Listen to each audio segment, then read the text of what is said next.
required for online. There are many, of course, and the greatest barrier has been the resistance of print journalists until fairly recently to getting engaged in online. In some countries, people in newspapers have assumed that online products, even the online version of their own newspaper, has been an enemy, has been a competitor. That, I think, is rapidly changing. And talking to colleagues here this morning, it's quite apparent that even in the most traditional newspapers, there is a growing enthusiasm in the editorial departments to participate in online. And why not? Because it removes lots of the restraints of print.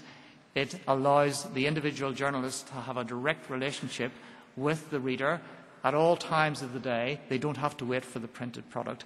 And more than that, we have seen many examples where the activity of an online newspaper stimulates sales of the printed version. But the key area, which I think is still to be grasped by many newspaper practitioners, is that online needs two qualities, the two E's. The two E's are engagement and entertainment. Yes, of course, entertainment may be frowned upon by certain journalists, particularly in the more prestigious newspapers, and that they have got this power of communication at all times, constantly. And I think it's beginning to take root that the newspaper is one route and only one route to get your content to market. There are many other possibilities online as well.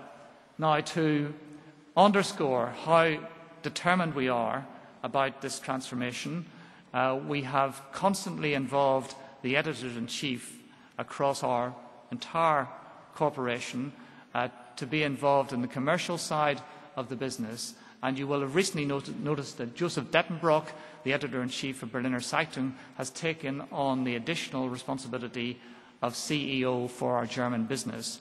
That is a clear statement that we are committed to restoring newspapers to their creative heart and using that creativity in the journalists and the editors to build our businesses and to build new revenues.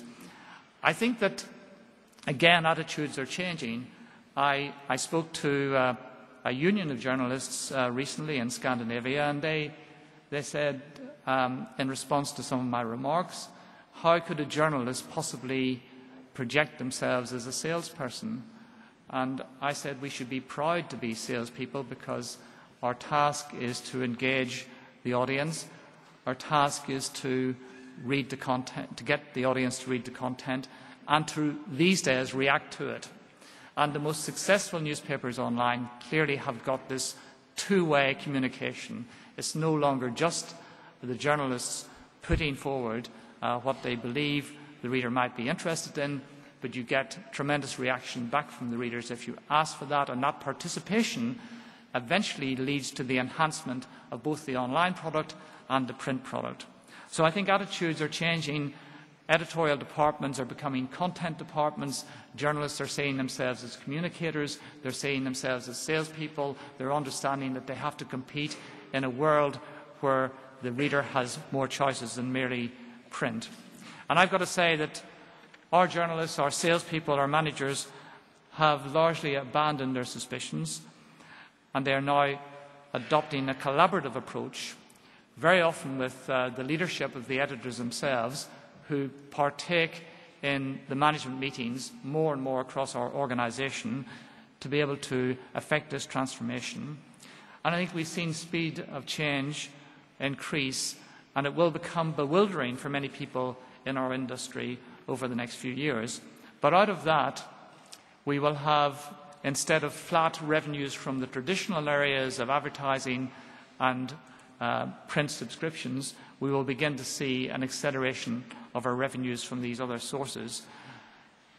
That, finally, is the clue here to business as normal for financial investors. No, it's not business as normal. There is no quick exit.